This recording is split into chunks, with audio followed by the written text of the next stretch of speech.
formation en police judiciaire et c'est d'une manière particulière parce que quand j'ai été formé à l'administration criminelle à Missouri, lorsque j'ai été affecté au commissariat de Pétionville, M. Alain Boucher, qui lui-même avait été formé en investigation criminelle et police judiciaire ici à l'Académie de police, fut mon premier chef d'investigation.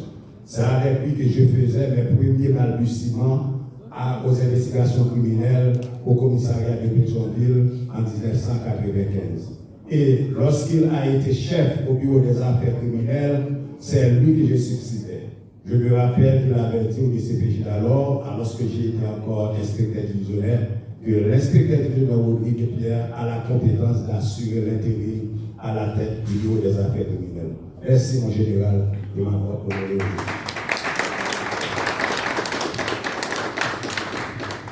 Nous continuons avec l'inspecteur général. J'appelle Jean-Édith Jean-Pierre. Je vais procéder à la lecture. Honneur et mérite au commissaire municipal Jean-Édith Jean-Pierre pour sa contribution à la formation des enquêteurs de la direction centrale de la police judiciaire en procédure pénale module 1 et 2 entre le 1er et le 19 décembre 2025 pour l'obtention des compétences d'officier de police judiciaire. C'est la comprise le 22 décembre, le jour de mon anniversaire, je vous le rappelle, 2025, justement, inspecteur général, directeur central de la police judiciaire.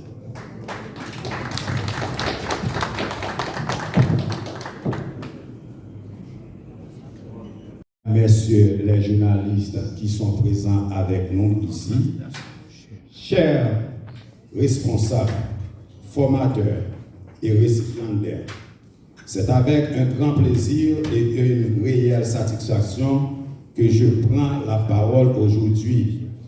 C'est le DCPJ qui parle. Ce lundi 22 décembre, à l'occasion de cette cérémonie de remise de certificats et de prestation de serment de cette cohorte d'officiers de police judiciaire de la DCPJ. Au nom de la DCPJ, je tiens à remercier les partenaires internationaux pour le support à ce projet de formation, notamment le gouvernement du Canada pour le support financier, l'OEA pour la mise en œuvre du projet et la coopération française pour son expertise. Aussi, voudrais-je remercier la doyenne Christiane Norseus du tribunal de première instance de la Croix des Bouquets, le doyen Bernard Saint du tribunal de première instance de Port-au-Prince, le CG Maître Saint-Lô qui a représenté le parquet de la Croix des Bouquets et le CG Patterson Doval du parquet de première instance de Port-au-Prince, non seulement pour leur présence à cette cérémonie, mais surtout pour l'excellente qualité de leur exposé au cours de ces 2 semaines intensives de formation. La patrie vous sera reconnaissante. Finalement, je félicite et remercie les formateurs de la DCPJ, notamment le CD Rodrigue Pierre, en ma personne, le CM Gary Félizer, le CM Eddie Jean-Pierre, le CM Getchin Alexis pour leur engagement et professionnalisme. Sans vous, nous n'aurions pas cet événement. La DCPJ vous est reconnaissante. Cette formation a été conçue et réalisée dans le but de renforcer la coopération, la compétence des enquêteurs de la DCPJ afin d'instrumenter correctement selon la loi en posant des actes judiciaires de manière digne de l'officier de police judiciaire. En effet, de nombreuses difficultés rencontrées dans la réalisation de certains actes de procédure pénale ont souvent entravé ou retardé l'aboutissement des dossiers. Alors, cette formation suivie de cette prestation de serment vise à mieux outiller les bénéficiaires pour servir avec professionnalisme le système judiciaire, la communauté haïtienne et l'international en matière d'entraide judiciaire. Policiers, policières, permettez que je vous rappelle que votre mission principale à la DCPJ consiste à constater les infractions, rassembler les preuves, rechercher les auteurs et les présenter à l'autorité judiciaire. Ce travail doit être obligatoirement réalisé sous la direction du commissaire du gouvernement ou le juge d'instruction, car nous sommes auxiliaires de la justice. Mesdames et messieurs les OPJ, nous sommes à un tournant décisif de notre mission. En plus des menaces que représente le groupe terroriste Vivre Ensemble, nous avons d'autres groupes et associations criminelles qui constituent des menaces très graves à l'existence même de la nation. Ils se sont spécialisés dans la corruption, dans le trafic illicite de drogue, dans le trafic international des armes à feu et des munitions, dans le blanchiment des avoirs, dans la traite des personnes, dans le kidnapping, pour ne citer que cela. Sans eux, pas bien vivre ensemble. Et ces bagages, nous voulons combattre. Nous, le système judiciaire là, qui nous-mêmes nous s'est fait de lancer, nous pas capables camper sans pas gagner des dons. C'est ça que fait l'appareil judiciaire exceptionnellement, lui présenter devant pour montrer, on lance son message que la justice avec la police fait un seul pour nous combattre criminels jusqu'au dernier retranchement. Parce que juge de paix, en pile fois, il n'y a pas qu'à arriver de côté, il n'y a pas qu'à instrumenter.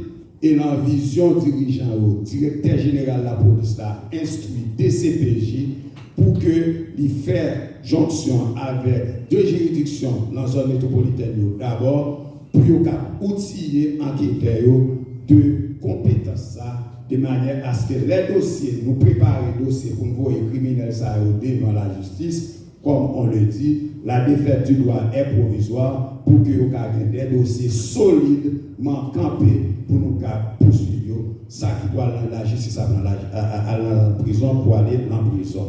Ces paroles ça que nous transmettons au nom du DCPJ. Mais ils se sont spécialisés, oui, excusez-moi, pardonnez-moi. Ces bandits de tout poil et acabit se sont éparpillés dans tous les secteurs de la vie nationale, notamment dans le secteur public, le secteur privé des affaires et dans la société civile. DCPJ, maintenant avec la justice, j'en suis là, a privé sous haut.